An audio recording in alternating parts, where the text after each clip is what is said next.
Hey, welcome. This is Debonair Community Church. I'm Pastor Joanne Bastine, and we're continuing our Breaking Bad series, which is out of the book of Judges. Now, if you watched the last episode, I was in Judges chapter 4, and I was telling you the story about Deborah and Barak. Now, chapter 4 has another character that joins about halfway through. And I'm going to pull this up here real quick so I can read this for you. And so Judges, oops.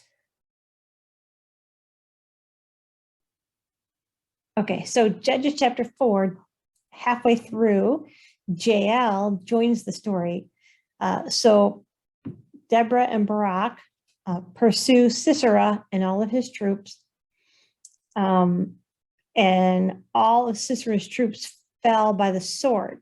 Sisera, though, who is the tyrant and the head, he's not the king, but he's the head of the army, fled on foot to the tent of Jael, the wife of Heber the Kenite, because there was an alliance between King Jabin and the family of Heber. So Jael went out to meet Sisera and said to him, "Come, my lord, come right in. Don't be afraid." And so he entered her tent and she covered him with a blanket. "Well, I'm thirsty," he said. "Please give me some water." So she opened a skin of milk and gave him a drink and covered him up. "Stand in the doorway of the tent," he told her. "If someone comes by and asks you, 'Is anyone here?' say no." So Jael, Heber's wife, picked up a tent peg and a hammer and went quietly while he lay fast asleep. She drove the tent peg through his temple into the ground, and he died.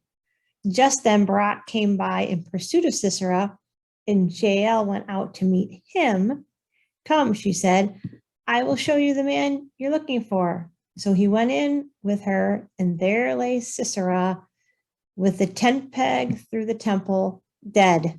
And on that day, God subdued King Jabin of the Canaanites, and the hand of Israel pressed harder and harder against King Jabin until they destroyed him. Now, I don't know why the writer needs to clarify that he was dead. You know, you would think the tent peg and the temple would be enough of an indication, but maybe they just want to make sure that you knew he was definitely dead. And so let's just look at this for a moment. I want to focus really on that last little part where Sisera comes in and, he lays down, goes to sleep, and then Jael comes and, kills him with a tent peg. On June 6, 1944, is all well known as D-Day, which is kind of a misnomer. D-Day is a military term that just means it's the beginning of any kind of military launch, right? They're going to execute some kind of plan to attack. So there have been a lot of D-Days over the years. So this is it's not the D-Day. There have been a lot of D-Days. But for some reason, we refer to this one as D-Day, but it was the attack on Normandy Beach. Now, it was interesting. This is World War II. 12 nations came together. They set aside their politics, their personal opinions, which right there should be, maybe that's why we call it D-Day, because it's a miracle in and of itself, to reclaim the power that Germany had threatened to take. Hitler had led this revolt. Germany had invaded many countries, taken over Poland by this point, had really pushed back, was now on the ground in the UK, in Great Britain, and 12 nations set aside everything to come together. This has become what has been known historically as one of the largest military actions that has ever been taken at one time. I mean, you know, it's bad when Canada gets involved. So this becomes the turning point really for World War II. Historians will tell you this is the turning point. It takes about 3-4 months for them to really push everything back, but becomes a turning point where eventually the Allies push the Germans back, and Hitler eventually takes his own life. Oh, I should say unalive. I don't think they let you say that anymore. And when I said this in the actual sermon that I preached during this hall, yeah, you have to use all these code words now. Anyway, and so I tell you that because really this is what happens in this story. It really becomes a turning point, not just in this instance with Israel and the Canaanites, but it really becomes a turning point in the book of Judges. It's really the last time that we see them, the Israelites, coming together to reclaim power for the greater good.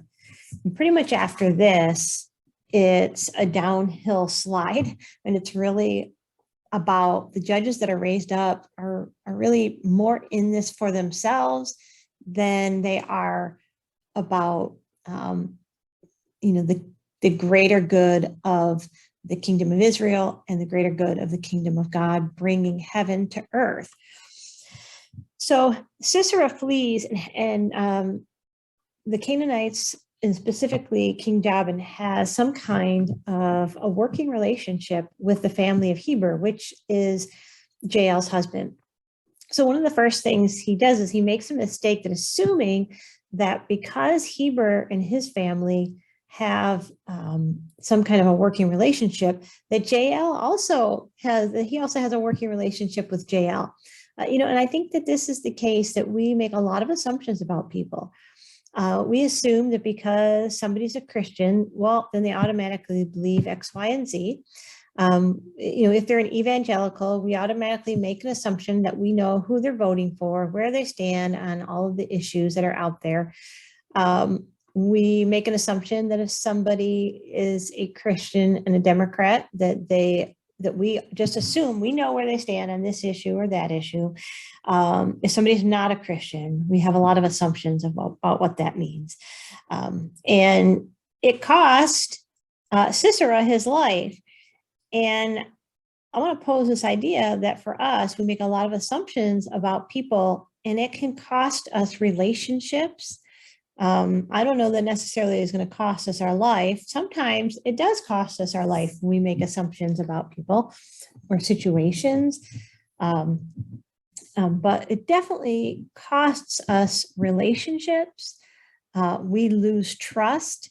And once you lose trust, it takes a long time to rebuild that trust. And so he's made an assumption about Jael, that of who she is and how much he can trust her, and what she believes and what she stands for. But Jael understands the assignment, right? She definitely understands the assignment. And what I really appreciate is that she is going to reclaim power for the greater good. Sisera thinks that he has all the power. Sisera thinks that he is large and in charge of everyone and everything, and he is just going to use that power and wield his power to do what he wants and to manipulate other people around him to do what he wants. But Jael has said, you know what? I have been empowered by God to reclaim this power, to reclaim my own power, for the greater good and the good of the people who are around me. One of the things about this story, I've heard other sermons and commentaries and other things about this passage, and man, they really get down on both Deborah and Jael. And one of the things, one of the reasons is, you know, here's, can we, are we really going to say an innocent man sleeping in the tent? Are we really going to say an unarmed man sleeping in the tent? But that's kind of what I've heard. And from a different point when I've heard people talk about this story. But let's put this into perspective, the fact that there's a war going on. And women are victims in war. Women and children are victims of power. Oftentimes they are victims of war and victims of power.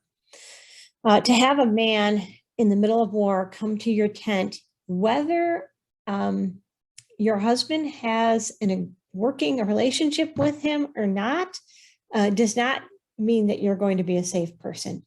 We know historically what happens to women by men that are in power in a situation like that. She would very much be taken advantage of. She was at risk of being raped or killed or both. And she was taking a huge chance letting him in her tent.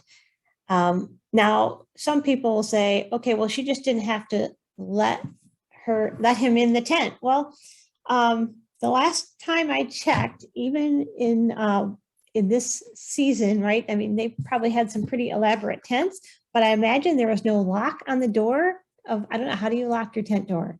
I mean, I guess maybe they didn't have zippers, but what are you gonna do? You're gonna zip it up, and is it Teflon siding? I don't know. I mean, you really think that's gonna stop him from getting in the tent?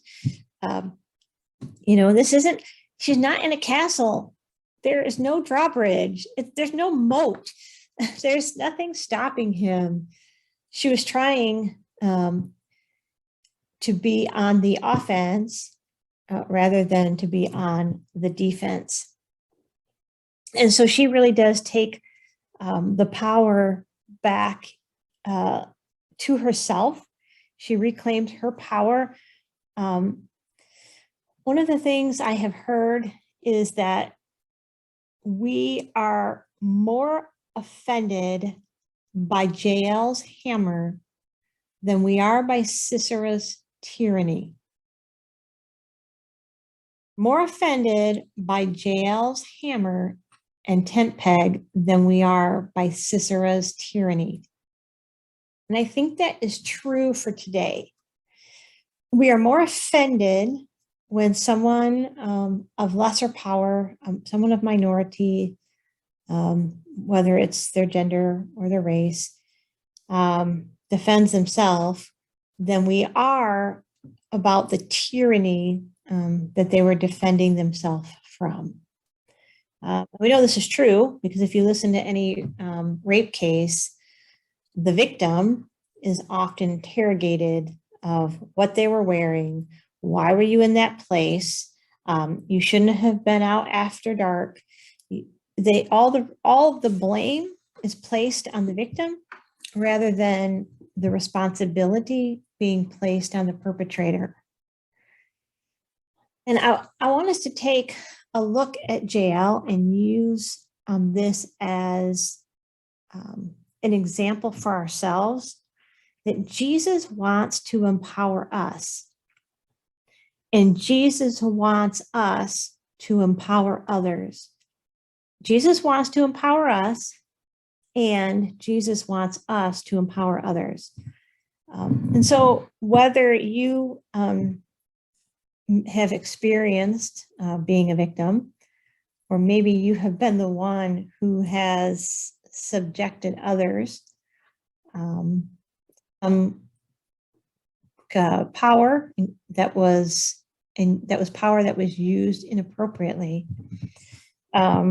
This I want us to hear because Jesus reminds us in the New Testament over and over that he has come to empower us and he wants us to empower others. One of my favorite stories, and I want to end this little devotional with the story that actually came up in my readings this week. It's found in all of the Gospels, but I think I like Mark's Gospel the best. Jesus is on the way to heal Jairus's daughter. He's a man of power and influence, and his daughter is sick and she is dying, and Jesus is on the way to heal her. And while he's on the way, a woman who's been suffering from bleeding and been taken advantage of by doctors for 12 years, spent all of her money to try to find healing. She says to herself, if I can just reach out my hand, I will be and touch even the edge of his garment, I will be healed.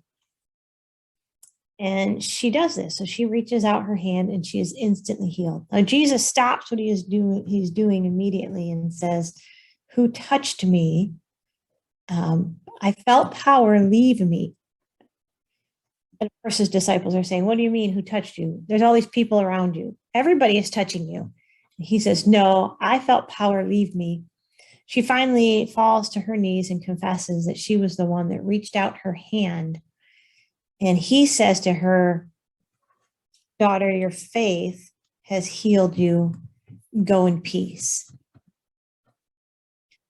So just as Jael reached out her hand to reclaim her power, this woman reaches out her hand to reclaim her healing by the power of Christ. And so Christ empowered her, and then he goes and encourages her to also empower others, just as Jesus empowers us to walk in his light, in his justice, in his love, in his Christ-like nature. He also calls us to empower others so that they too can walk in light and power and justice and love and the likeness of Christ. All right, so this week, I want you to do one of two things, maybe both. One, ask Jesus to empower you to walk in his light and his love and his truth.